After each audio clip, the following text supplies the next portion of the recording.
Wow, another day. I hope I had a very beautiful day, but tonight I want to continue discussing this issue of what's happening right now in Haiti, which is catastrophic if it's not measured in quantity and in good leadership.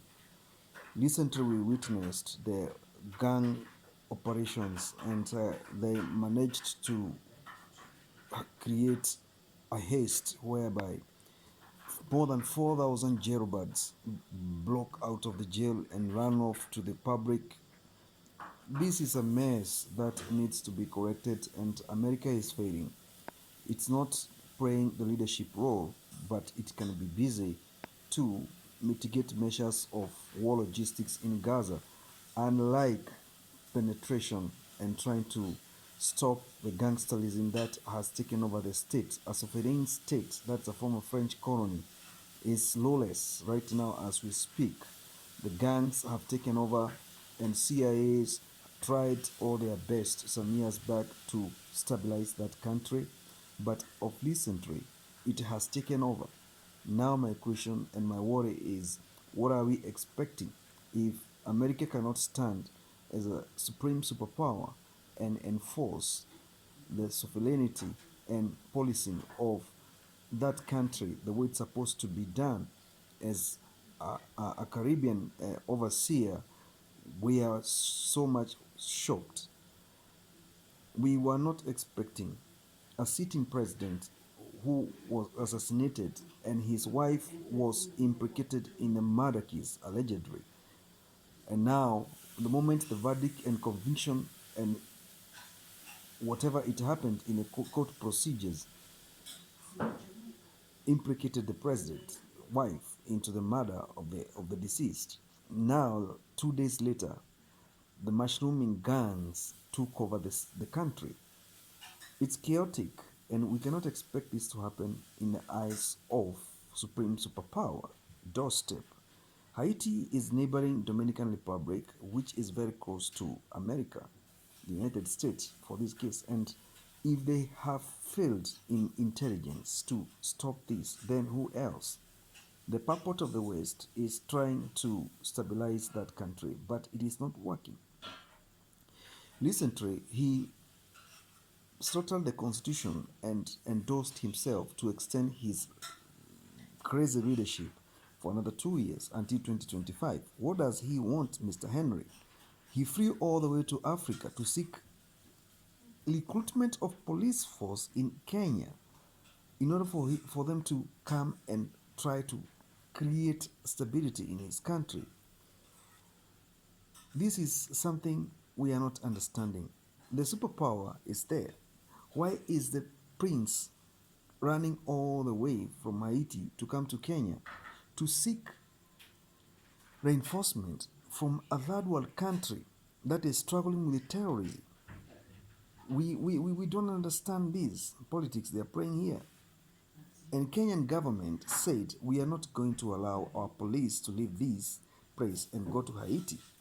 Haiti is a French-speaking country. Kenya is an English-speaking country. How will they gather intelligence in French in order for them to be able to operate? What is that so special that Kenyan government is going to do in Haiti that Haiti itself cannot be able to do? Is it a failed state? Kenya is struggling with corruption. Kenya is struggling with political crisis. When Kenya has political problem, the army takes over and stakeholders in African Union takes over the leadership of the Republic of Kenya. We don't see any clarity. There must be hidden agenda that is not yet clear what it is in regard to this matter. And he who is in power in Kenya is so hyper to delegate. In 3 years' time from now, Kenya is going to elections. And his stability and credibility for him to be there, it's very unclear. What is so special about Kenya police in Haiti? An African police setup system to be entitled to work in a French colony Caribbean nation. Has French failed to work on this? Because they don't feature anywhere. Is it because Haiti doesn't have minerals, doesn't have resources? There's nothing they can grab to enrich themselves. That's why they just watch as it burns. The only fully black owned sovereign state in Caribbean going to ashes.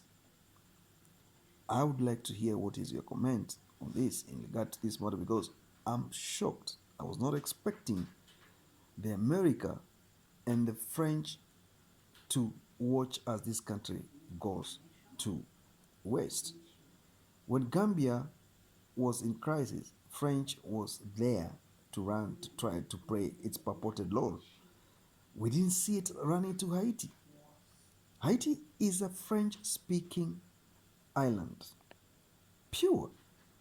Or is it because there's no resources to steal? Could that be the main case? Remember, impoverished Caribbean nations, they are left and abandoned, unattended by the former colonial masters, the slave trade dealers, who use all these people to enrich themselves, enrich where they are. There is a sabotage, and this sabotage, we will know where it is coming from. If it is not going to be established, the root cause of this gangsterism in Haiti, then there is no stability in Caribbean. We need to create dialogue and discuss this. And I would like to hear what is your stand because I myself, I have spoken actually what is in my mind. You shape the dialogue, I participate, we head to the right direction. This is my request. I want to hear your comments. Hit that subscription button. Have a good night.